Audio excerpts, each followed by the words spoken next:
You're standing at a crosswalk, phone in your hand, a stranger's elbow near yours, everybody staring at nothing. Completely safe, completely boring. Now take away the street, the lights, the shoes. Put that same body on an open plain 100,000 years ago. Now which one is the dangerous animal? Because we have this picture of early humans as prey. Small, soft, shivering at the back of a cave, waiting to get eaten by something with proper equipment. And that picture is not entirely wrong. Things did eat us. But it leaves out the part that actually matters, which is that almost everywhere our ancestors turned up, they became the most dangerous thing in the landscape. Not one of the dangerous things. The dangerous thing. And they did it with a body that, on paper, is a joke. So the question is not whether ancient humans were dangerous. They were. The question is what exactly the weapon was, because it was not the one you are thinking of, and the real answer is standing all around you at that crosswalk right now. Let's go. Start with the obvious answer, so we can get rid of it. Strength. We are not strong. This is not modesty, it is measured.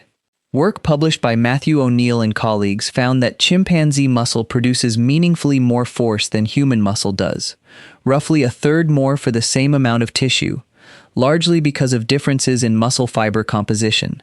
A chimpanzee is a smaller animal than you, and it would still comfortably win.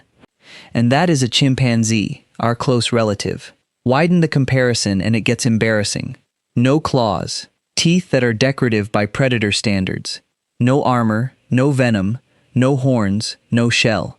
We cannot even bite properly. Every single physical weapon that the rest of the animal kingdom uses to settle arguments, we do not have. Worse than that, we appear to have actively traded strength away. Over our evolutionary history, our muscle got weaker while something else got more expensive to run, and we will come back to what that something else was, because it is the whole point. So the danger was not force. Which leaves a much more interesting question.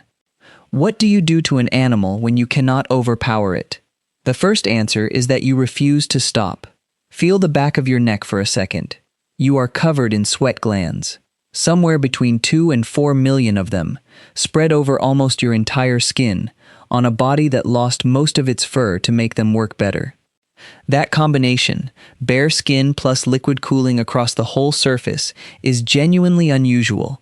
Most large mammals cannot do it. They dump heat by panting, through a small wet surface at the front of the head, and panting has a problem. A galloping animal cannot pant properly. In many quadrupeds, the breathing cycle is mechanically locked to the stride, the guts and the diaphragm working like a piston as the spine flexes, which means at a hard run the animal is stuck with the breathing pattern its legs give it. It can sprint. It cannot sprint and cool down at the same time. You can. You are, structurally, a machine for turning water into distance. Long legs, springy tendons, a nuchal ligament that stops your head bouncing, an enormous gluteus maximus that exists mainly to keep your torso from folding forward at every step. A human in reasonable condition, on a hot day, can keep going long after a faster animal has to stop and dump heat.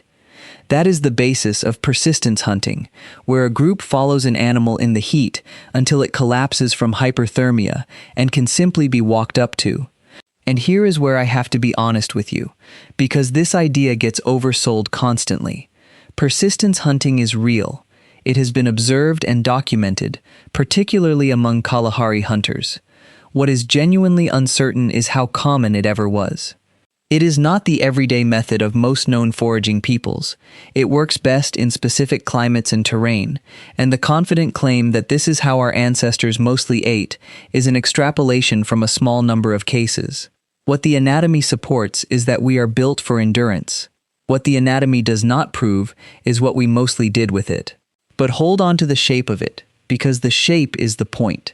The danger was not that we could catch you, it was that we would not stop.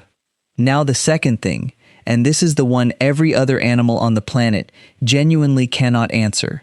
Distance. You are a member of the only species that can throw a heavy object hard, accurately, and repeatedly. Chimpanzees throw.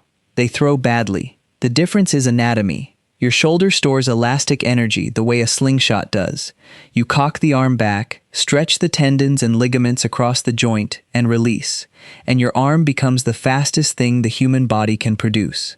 Research published in Nature by Neil Roach and colleagues traced that arrangement, and the relevant anatomy appears in the fossil record around 2 million years ago. Then we extended it. The Schöningen spears in Germany are around 300,000 years old, shaped and weighted at the front like a javelin. Later the spear thrower, which turns your arm into a longer lever. Later still the bow. Sit with what that means ecologically, because it is genuinely strange. Every other animal in that landscape resolves conflict by contact. Teeth, claws, hooves, horns, all of it requires arriving. Every predator on Earth has to enter the space where it can be hurt, and that is the tax it pays for eating. We stopped paying the tax. A human at 30 meters is not in a fight. A human at 30 meters is applying damage to a system that cannot reach back, and can do it again, and again, from cover, in a group. That is not a predator relationship at all. There is no counterplay. Nothing in that ecosystem had evolved a defense against being hurt by something that was not there. And then there is the third piece of equipment, which stops being a tool and starts being a force: fire. The obvious part is warmth and light. The less obvious part is that cooking is external digestion. Heat breaks down food before it ever reaches you, unlocking calories that raw material simply will not give up, softening things your jaw cannot handle, and killing much of what would otherwise make you ill. Richard Wrangham built a whole argument on this, that cooking is what let our guts shrink and our brains expand, because a brain is metabolically expensive, and something had to pay for it. I will flag honestly that this is contested. The argument depends on when controlled fire became habitual rather than occasional, and that timing is genuinely disputed. There are early candidate sites, but solid evidence for routine, everyday fire use is patchy until a few 100,000 years ago, which is later than the tidy version of the story needs. The idea is compelling. It is not established. What is much harder to argue with is what fire did outside the body. It is the first tool that operates at the scale of an entire landscape. Aboriginal Australians used deliberate low-intensity burning for thousands of years to shape vegetation, encourage new growth, open country, and move animals. That is not hunting. That is editing the terrain the animals live in. Think about what that means for everything else out there.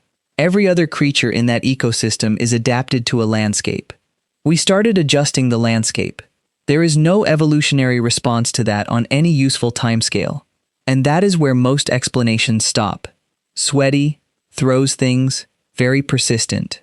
It is a good answer. It is not the real one. Because here is the thing that should bother you. Everything I have described was already true. In some form, hundreds of thousands of years ago. Homo erectus had the shoulder. Neanderthals had spears, fire, and bodies stronger than ours. If danger were a matter of equipment, the story would have ended long before us. It did not. So the equipment is not the answer. Let me put it a different way. Take any individual ancient human, strip them of everything they were ever taught, and drop them alone into a landscape. That person is not an apex predator. That person is lunch. A naked human with no knife, no fire-making skill, no knowledge of which plants are food, no idea how to track, is one of the more pitiable animals you could design. Now take that same person and give them one thing, not a weapon. Give them other people who already know. Because that is the actual weapon, and it is worth saying plainly. Ancient humans were dangerous because they were the only animal that could inherit a solution they did not invent. This is what researchers call cumulative culture, and the useful image is a ratchet. A ratchet only turns one way. It cannot slip back. Every other social animal on Earth has traditions of a sort, and they are real, but they mostly plateau. A chimpanzee troop's nut-cracking technique does not compound over 10,000 years into a nut-cracking industry. It stays roughly where it is. Ours does not stay. Somebody works out how to bind a sharp stone to a shaft, and that solution does not die with them. It gets copied, then improved by someone who never had to solve the original problem, then improved again. Every generation starts standing on the finished work of the last one. Nobody has to reinvent anything. Look at what that does to stone. The earliest recognizable tools are about as simple as it gets. A cobble struck to produce a sharp edge. Hundreds of thousands of years later, there are hand axes, symmetrical, worked across both faces, which requires holding a template in your head before you start.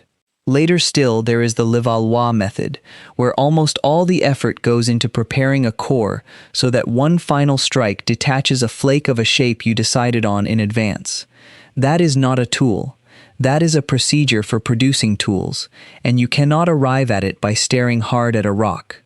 You get there because somebody showed you, and somebody showed them, back down a chain whose beginning nobody in that chain can see. Then composite tools, stone bound to wood with resin and cord, 3 materials, 3 separate skill sets, 1 object, and no individual invents that from scratch. It is assembled across generations by people who never met, which means that after enough generations, an ordinary person of ordinary intelligence walks into a valley carrying 200 generations of accumulated answers, none of which they personally worked out. The animal in front of them is not facing a hominid. It is facing an entire lineage of dead problem solvers, arriving all at once, wearing one body. Read that again, because it is the whole video. The dangerous thing was never the person. It was the stack behind them, and there is a second piece bolted onto that, which is almost stranger. You cooperate with strangers. That sounds trivial because you do it constantly. You did it at that crosswalk, standing centimeters from people you have never met, all of you following an unspoken agreement about who goes when, none of you related, none of you fighting. Nothing else does this at our scale. Most social animals cooperate with kin and with a small number of known individuals and treat outsiders as threats. Humans will coordinate with people they have never met on the basis of shared rules, shared stories, shared reputation. For a hunting party, that means something very specific. 10 people can move as a single distributed instrument. Some drive, some wait, some watch a gap. It means information travels between bands, so a technique invented in one valley shows up in another. It means alliance, trade, and the ability to assemble more people than the problem can handle. And the reason any of it transmits at all is a channel nothing else has. Language does something very specific here, and it is not just naming things. It lets you describe what is not present. You can tell someone about a valley they have never seen, an animal they have never met, a technique they are not currently watching you perform. You can warn someone about a thing that has not happened yet. That property is enormously powerful and easy to walk past. It means experience stops being locked inside the person who had it. Somebody who nearly died at a river crossing can compress that event into a form that installs directly into another head, years later, hundreds of kilometers away, in a person who will never see that river. Every other animal has to learn by doing, or by watching something being done. We can learn by being told, which means our worst days become everybody's instructions, and it is all resting on a third thing, which is that you cannot stop modeling other minds. You do it automatically. You read a face and infer a mood. You guess what someone wants from how they are standing. You predict what a driver is about to do. Turn that machinery on an animal, and hunting stops being a chase and becomes a simulation. Where is it going? What is it afraid of? What will it do if I appear here instead of there? A tracker reading marks in the dirt is not just recording where an animal has been. They are running a model of a mind that is not in front of them and predicting its next decision. That is a terrifying thing to have pointed at you. Not strength, prediction. Consider it from the other side for a second. You are an animal with excellent senses and a good escape plan, and your escape plan works on everything. It works on cats. It works on dogs. It works on anything that has to close the distance to hurt you. Then something turns up that does not chase you at all. It watches. It goes where you are going to be. It arrives in the wrong place at the right time, over and over, and it never once looks surprised. There is no behavior anywhere in your repertoire that answers that, because nothing in your ancestry ever needed one. You are not being hunted. You are being solved. Now let me take the most famous version of this story and pull it apart, because this is where everything you think you know gets quietly dismantled. You have probably absorbed the killer ape. The idea that we became dominant because we were uniquely violent, that our ancestors were bloodthirsty in a way other animals were not, and that everything we built sits on top of that. It is in films. It is in old documentaries. It has a specific origin. In the mid-20th century, Raymond Dart looked at bone accumulations in South African cave sites, along with damage on early hominin remains, and argued for a culture of predatory, weapon-using ancestors, killing with bone and tooth and horn. It was vivid, and it landed, and it shaped the popular picture for decades. It is essentially dead as an interpretation. The careful work, notably by C.K. Brain, showed that those bone accumulations are far better explained by other predators. Leopards and hyenas drag carcasses into caves and shelters. That is what leaves the assemblage. Our ancestors were not the killers filling those caves. In many cases, they were part of the contents. The single sharpest example is the Taung Child, the young Australopithecus skull Dart himself described. Later analysis identified puncture marks around the eye sockets, consistent with the talons of a large bird of prey, matching damage seen on monkeys taken by eagles today. The specimen that helped launch the idea that we were born killers is, most likely, a child that was carried off by a bird. So the killer ape is not a finding. It is a story we told about ourselves, and it flatters us in a strange, self-loathing way. While we are here, one more that gets over-applied. You will often hear that gathering supplied most of the calories in foraging societies and hunting was a minor contributor. In many warm climate groups, that is broadly right. It is also not a universal law. In high latitudes, where plant food is scarce for much of the year, animal food dominates overwhelmingly. If you cannot source a number for the specific case, do not import one from a different continent. The honest version is that the mix varied enormously, and the popular one-line version flattens something that was never uniform. There has also been serious recent argument about how much women hunted, and how much the standard picture underweighted that. Some of the strongest claims in that debate have themselves been challenged on how the underlying data were handled, and I am not going to pretend it is settled. What I will say is that the tidy division of labor you were probably taught is more rigid than the evidence supports. So if the danger was not violence for its own sake, what did it actually look like from the outside? It looked like arriving. That is the part that is genuinely unsettling. Across many regions, the arrival of modern humans lines up with the disappearance of large animals. Mammoths, giant ground sloths, enormous flightless birds, and the rest of the megafauna that once made every continent look like a strange dream. The argument over cause is still live, and I am not going to tell you we simply killed them all. Climate was shifting hard at the same time, and separating the two signals is genuinely difficult. But the pattern of large, slow-breeding animals, declining after humans show up, recurs in too many places to wave away, and the most defensible reading is that a warming, unstable world did enormous damage while we pressed on populations that could not absorb the extra pressure. And it was not only other species. We were also the last human species left standing. Neanderthals, Denisovans, and others were gone within the same broad window, not necessarily through war. The evidence points toward something slower and more ordinary. Absorption, interbreeding, and being outcompeted by populations that carried more people, wider networks, and faster accumulating technique. Most people alive outside Africa carry a small percentage of Neanderthal DNA, which is not what extermination looks like. It is what being outnumbered looks like. Let's bring all of this together, because the shape of it is the answer. Ancient humans were not dangerous because they were strong, because they were fast, or because they were crueler than anything else alive. They were dangerous because they would not stop walking. Because they could hurt you from outside your reach, because they could model what you were about to do before you did it, because they coordinated with people they had no blood relationship to, and most of all, because none of them had to start from nothing. Every one of them arrived carrying tools, techniques, and warnings that hundreds of dead strangers had worked out, and they added to the pile before handing it on. That is the weapon, not the spear, the handover. So go back to the crosswalk. Look at what is actually happening there. Dozens of unrelated primates standing in dense physical proximity, none of them fighting, all of them following an agreement nobody in that crowd negotiated.